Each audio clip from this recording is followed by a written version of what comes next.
খবর পড়ছি news studio YouTube চ্যানেলের পক্ষ থেকে। আর প্রতিদিনের বাছাই করা খবরগুলি পেতে আমাদের চ্যানেলটিকে সাবস্ক্রাইব করুন এবং পাশে থাকা বেল আইকনটি প্রেস করুন যাতে সবার আগে ভিডিওটি আপনি দেখতে পারেন।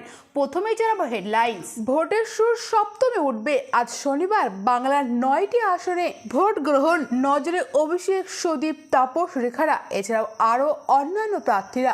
দিনহাটায় তৃণমূলের পোলিং এজেন্টের বাড়ি ভাঙচুর, অভিযোগ বিজেপির বিরুদ্ধে। ওয়েবকাস্টিং বন্ধ থাকলেও চলবে ভোট গ্রহণ, ক্যামেরা চালুর দায়িত্ব প্রিসাইডিং অফিসারের, জানালো কমিশন। আজ শনিবার ভোট শেষ। দেশে 57 আসনের লড়াইয়ে মোদি, কঙ্গনা, অনুরাগ, রবিশঙ্কর, আনন্দ, মিশা চিন্নারা। আবাসনের ভোটারদের দিকে নজর কমিশনের। মোতায়েন 78 কোম্পানি বাহিনী। বস্তি এলাকাতে কিউআর টিম। বিদ্যাধরীর পাড়ে ঘাসফুল নাকি পদ্ম। বারাসাতে পতিত পাবনী দেগঙ্গা। এ আসনে মেরুকরণ গ্রাম, শহর এবং ভাষা নিয়েও আজ শেষ দফার ভোট শেষের সন্ধ্যায় ধ্যান ভাঙবেন মোদি। বিরোধী জোট ইন্ডিয়ার বৈঠক। শিলিগুড়ির জলসংকট পরিস্থিতি। ভারতের প্রস্তুতি ম্যাচ। রাজ্যের আবহাওয়া কেমন থাকবে? চ্যাম্পিয়ন্স লিগের ফাইনাল দিনভর আর কি স্পষ্ট মেরুকরণে অস্পষ্ট ভোট। ভিআইপি কেন্দ্রের লড়াই সরলরেখায় নয়। সন্দেশখালীর এই আসনে। কলকাতায় ভোটের আগে সন্ধ্যায় হাওড়া সেতু থেকে লক্ষ লক্ষ টাকা উদ্ধার পুলিশের। বাইক সহ আটক 6 জন। শনিবার ভোট শেষের পরে বুথ ফেরত সমীক্ষা নিয়ে কোনো টিভি বিতর্কে অংশ নেবেন না কংগ্রেস। কেন এমনটা জানালো 206টি জনসভা। মেরুকরণ উস্কে ধ্যানমগ্ন মোদি। ভোট বদলের সৌরভ দাবি কংগ্রেস নেতাদের। যাদবপুরে সিপিএম কর্মীদের উপর হামলার অভিযোগ তৃণমূলের বিরুদ্ধে। লোকজন নিয়ে তারা প্রার্থী সৃজনের। পঞ্চায়েতে অশান্ত ভাঙড়কে এবার ঠান্ডা রাখতে প্রস্তুতি লালবাজারের। পঞ্চায়েতের স্মৃতি টাটকা। বিধাননগরের স্পর্শকাতর এলাকায় বিশেষ কিউআরটি, জানালো নির্বাচন কমিশন। কলকাতা উত্তরের ঐতিহ্য মেঘনাথ সাহা থেকে অজিত পাঁজা। ইগো আসল প্রার্থী সুদীপ বনাম তাপসের যুদ্ধ। কলকাতা দক্ষিণের লড়াইয়ে বিজেপির পাশে অঙ্ক নেই। পক্ষান্তরে তৃণমূলের সঙ্গে রয়েছে স্বয়ং মুখ্যমন্ত্রী জয়ের পরম্পরা। ফলে দেবশ্রী চৌধুরী এবং মালা রায়ের লড়াই ভূমিকাটাই আলাদা। 6 জুন পর্যন্ত রাজ্যে মোতায়েন 400 কোম্পানি কেন্দ্রীয় বাহিনী। শেষ দফায় বাংলায় মোতায়েন থাকবে 967টি কোম্পানি বাহিনী, জানালো কমিশন। 100% বুথেই হবে ওয়েবকাস্টিং, জানালো কমিশন। ভোট প্রচারে সবচেয়ে বেশি হেলিকপ্টার ব্যবহার করেছে তৃণমূল। সন্দেশখালীর রেখা পাত্রের 5 সঙ্গীকে শর্ত সাপেক্ষ জামিন দিল কলকাতা হাইকোর্ট। দিনভর আর কি বিশেষ খবর রয়েছে জানাবো বিস্তারিত। শুরু হয়েছিল এপ্রিলের 19 তারিখে। একের পর এক দফা পেরিয়ে শেষ দফার ভোট গ্রহণ আজ শনিবার। সপ্তম দফার ভোট দেশ জুড়ে। আর এই সপ্তম দফায় পশ্চিমবঙ্গের 42টি আসনের মধ্যে ভোট হবে শেষ 9টি আসনে। দমদম, বারাসাত, বসিরহাট, জয়নগর, মথুরাপুর, ডায়মন্ড হারবার, যাদবপুর, কলকাতা উত্তর এবং কলকাতা দক্ষিণ কেন্দ্রে ভোট হবে আজ। এই 9 আসনের গুরুত্বপূর্ণ প্রার্থী কারা, কতজন ভোটার, কমিশনের প্রস্তুতি বা কেমন, তার ঝলক রইল। আজ শনিবার গুরুত্বপূর্ণ প্রার্থীদের মধ্যে সবচেয়ে উল্লেখযোগ্য তৃণমূলের সর্বভারতীয় সাধারণ সম্পাদক তথা ডায়মন্ড হারবারের তৃণমূল প্রার্থী অভিষেক বন্দ্যোপাধ্যায়। এর আগে পরপর 2 বার জিতে ওই কেন্দ্র থেকে সাংসদ হয়েছেন তিনি। এবার তার বিরুদ্ধে বিজেপি প্রার্থী করেছে অভিজিৎ দাসকে। যদিও ভোট পণ্ডিতদের এক অংশের মতে ডায়মন্ড হারবার কেন্দ্রে অভিষেকের হাড্ডাহাড্ডি হওয়ার কেউ রুখতে পারবে না। এছাড়াও দমদমের তৃণমূল প্রার্থী সৌগত রায়, বারাসাতের তৃণমূল প্রার্থী কাকলি ঘোষ দস্তিদার। এছাড়াও রয়েছে জয়নগরের তৃণমূল প্রার্থী প্রতিমা মণ্ডল, কলকাতা উত্তরের তৃণমূল প্রার্থী সুদীপ বন্দ্যোপাধ্যায় এবং দক্ষিণ কলকাতার তৃণমূল প্রার্থী মালা রায় নামছে লড়াইয়ে। প্রত্যেকেই গতবারে নির্বাচিত সাংসদ, প্রত্যেকেই নিজের কেন্দ্র থেকেই লড়ছে। শুধু বসিরহাট এবং যাদবপুরের প্রার্থী বদল করেছে রাজ্যের শাসক দল। বসিরহাটের বিদায়ী সাংসদ নুসরাত জাহানের বদলে তৃণমূল এবার প্রার্থী করেছে হাজী নুরুল ইসলামকে। যাদবপুরে গতবারে বিজেপি প্রার্থী মিমি চক্রবর্তীর বদলে রাজ্যের শাসক দল প্রার্থী করেছেন তৃণমূলের যুবনেত্রী সায়নী ঘোষকে। সপ্তম দফার ভোটে নিজের প্রমাণ করার লড়াইও লড়বেন কয়েকজন। তাদের মধ্যে অন্যতম বসিরহাটের বিজেপি প্রার্থী রেখা পাত্র এবং কলকাতার উত্তরে বিজেপি প্রার্থী তাপস রায়। রেখা সন্দেশকালীন আন্দোলন থেকে বঙ্গ রাজনৈতিক আলোকবৃত্তে উঠে এসেছেন। সন্দেশখালীতে বিক্ষোভ আছড়ে পড়ার পর থেকেই সংবাদ মাধ্যমের পর্দায় বারবার ভেসে উঠেছিল তার মুখ। নারী নির্যাতনের অভিযোগ তুলে শাসক তৃণমূলের বিরুদ্ধে সুর চড়িয়ে অচিরেই প্রতিবাদী মুখ হিসাবে পরিচিত লাভ করেছে। আর ফিরে তাকাতে হয়নি। বারাসাতে প্রধানমন্ত্রী নরেন্দ্র মোদী সবাই গিয়ে তার সঙ্গে সাক্ষাৎ করেন। পরে নাকি মোদীর কথাতে দিল্লি বাড়ির লয়ের বসিরহাট কেন্দ্রে বিজেপির টিকিটে তার প্রার্থী হওয়া। বসিরহাট কেন্দ্রের তৃণমূল প্রার্থী হাজি নুরুলের সঙ্গে লড়াই তার। অন্যদিকে তৃণমূলের প্রাক্তন বিধায়ক তাপস গত 6 মার্চ বিজেপিতে যোগ দেন। তৃণমূল এবং বিধায়কের পদ ছাড়েন তার কয়েকদিন আগেই। তৃণমূল ছাড়ার কথা আনুষ্ঠানিকভাবে জানিয়ে দলের বিরুদ্ধে ক্ষোভ উগড়ে দিয়েছিল তাপস। তার দলত্যাগের প্রসঙ্গে আরও একটি নাম উঠে এসেছিল। তিনি কলকাতা উত্তর লোকসভা তৃণমূল প্রার্থী সুদীপ।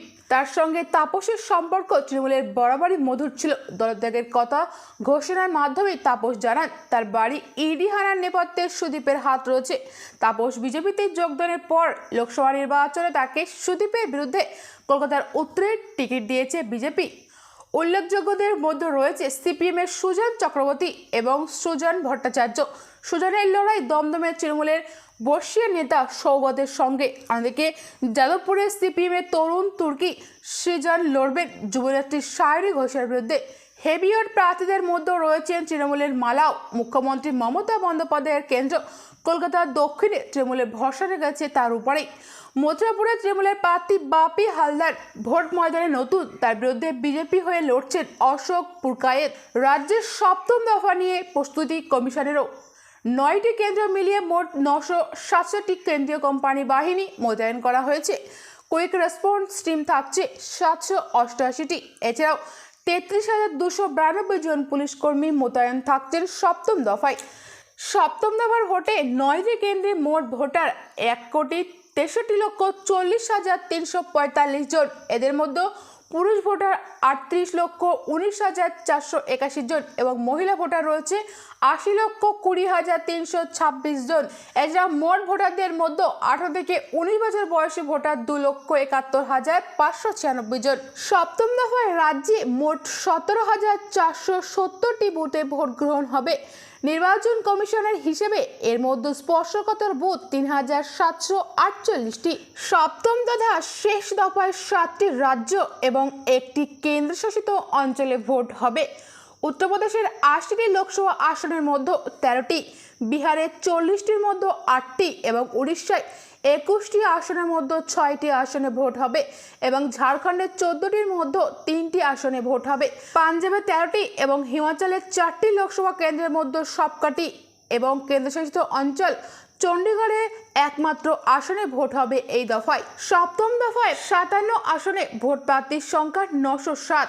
জনতার দরবারে প্রধানমন্ত্রী নরেন্দ্র মোদীর ভাগ্য পরীক্ষা এই দফাতেই। এই নিয়ে তৃতীয়বার উত্তরপ্রদেশের বারাণসী আসনে ভোট লড়তে নেমেছেন তিনি। বিজেপি অন্য গুরুত্বপূর্ণ প্রার্থীদের মধ্যে রয়েছে কঙ্গনা রানাওয়াত, অনুরাগ ঠাকুর, রবিশঙ্কর প্রসাদ। কংগ্রেসের টিকিটে লড়ছেন পাঞ্জাবের প্রাক্তন মুখ্যমন্ত্রী রণজিৎ সিংহ চন্নি এবং 2 প্রাক্তন কেন্দ্রীয় মন্ত্রী আনন্দ শর্মা এবং মনীষ তিওয়ারি। আরজেডি প্রধান লালু প্রসাদের কন্যা মিশা ভারতীয় এবং শিরোমণি অকালি দলের প্রধান সুখবীর সিং বাদলের স্ত্রী তথা প্রাক্তন কেন্দ্রীয় মন্ত্রী হরসিমরত কাউর বাদল রয়েছেন এই তালিকায়। রয়েছেন সমাজবাদী পার্টির বাহুবলী বিধায়ক সাংসদ আফজল আনসারি এবং ভোজপুরি সিনেমার জনপ্রিয় অভিনেতা নির্দল প্রার্থী পবন সিং। প্রায় 1.5 মাস ধরে চলা ভোট পর্ব শেষ হওয়ার পরে নির্বাচন বিধি অনুযায়ী বিভিন্ন সংবাদ মাধ্যম এবং জনমত সমীক্ষা সংস্থার বুথ ফেরত সমীক্ষার ফল প্রকাশিত হবে। এনডিএ নাকি ইন্ডিয়া তা নিয়ে জল্পনা চলবে আগামী মঙ্গলবার 4 জুন ভোট গণনার দিন পর্যন্ত। 2019 সালে তৃণমূলের কাকলি ঘোষ দস্তিদার বারাসাতে জিতেছিল 1,10,000 ভোটে। তবে অতীতের থেকে সে ব্যবধান ছিল কম। 2014 সালে কাকলির জয়ের ব্যবধান ছিল 2.25 লাখ। সেবার লোকসভার অন্তর্গত 7টি বিধানসভা থেকেই এগিয়ে ছিল তৃণমূল। দ্বিতীয় হয়েছিল ফরওয়ার্ড ব্লকের মুর্তজা হোসেন, কিন্তু 2019 সালে অঙ্ক বদলে যায়। দ্বিতীয় স্থানে উঠে আসা বিজেপি 38.57% ভোট পাওয়ার পাশাপাশি 2টি বিধানসভায় এগিয়ে যায়। সেগুলি হলো হাবড়া এবং বিধাননগর। গত বিধানসভা নির্বাচনে অবশ্য 7টি আসনে জিতেছিল তৃণমূল। 2019 সালে তৃণমূলের রক্ষা করেছিল দেগঙ্গা। সেখানে কাকলি প্রায় 74,000 ভোটে এগিয়েছিলেন। সংখ্যাগরিষ্ঠ ভোট মুসলিম সম্প্রদায়ের হওয়া সুবিধা পেয়েছিল কাকলি। অতীতে সেই ভোটের কিছুটা বামেদের দলে যেত, কিন্তু 2019 সালে বামের মোট ভোটই 9% নেমে আসে। 2019 সালে সল্টলেক ও হাবড়া বিধানসভা এলাকায় বিজেপি এগিয়ে থাকলেও সব ক্ষতি পুষিয়ে নিয়েছিল দেগঙ্গা। এবার দেগঙ্গা কি করবে তাতেই ঠিক হবে বিদ্যাধরীর জনপদ বারাসাতের ভাগ্য। যদিও বামেদের ভোট বামেরাই ফিরে পাবে, তবে বারাসাতে তৃণমূলের লড়াই কঠিন হতে পারে। কিন্তু কাকলিকে মনে রাখতে হচ্ছে যে নীলবাড়ির লড়াইতে দেগঙ্গার ব্যবধান কমে 32,000-এর মতো হয়ে গিয়েছিল। সেখানে বিজেপি বা ফব নয়, দ্বিতীয় হয়েছিল আইএসএফ প্রার্থী। দিল্লিবাড়ির লড়াইও প্রার্থী দিয়েছে আইএসএফ প্রার্থী। গত বিধানসভা নির্বাচনে অশোকনগরে তৃতীয় হওয়ায় তাপস বন্দ্যোপাধ্যায় ভোট পেয়েছিল 21%-এর বেশি। আর বিধানসভা ভোটে দেগঙ্গায় আইএসএফ প্রার্থী করিম আলী পেয়েছিল 31.52% ভোট। ফলে এই দুই কেন্দ্রে আইএসএফ এর প্রতীক্ষাম বেগ দিতে পারে ঘাসফুলকে। এতে গেল সংখ্যালঘু ভোটের হিসাব। সিএ কার্যকর হবার পরে মতুয়া মন কোন দিকে তার পরীক্ষা হবে এই দিল্লিবাড়ির লড়াই। বনগাঁর মতো না হলেও বারাসাতেও তো মতুয়া ভোটের পরীক্ষা কেন্দ্র। সেই অঙ্ক কষে বিজেপি প্রার্থী করেছে মতুয়া সম্প্রদায়ের স্বপন মজুমদারকে, যিনি বনগাঁ দক্ষিণে বিজেপি বিধায়ক। তাকে নিয়ে বিজেপি প্রথম দিকে অবশ্য একটু চাপে পড়েছিল।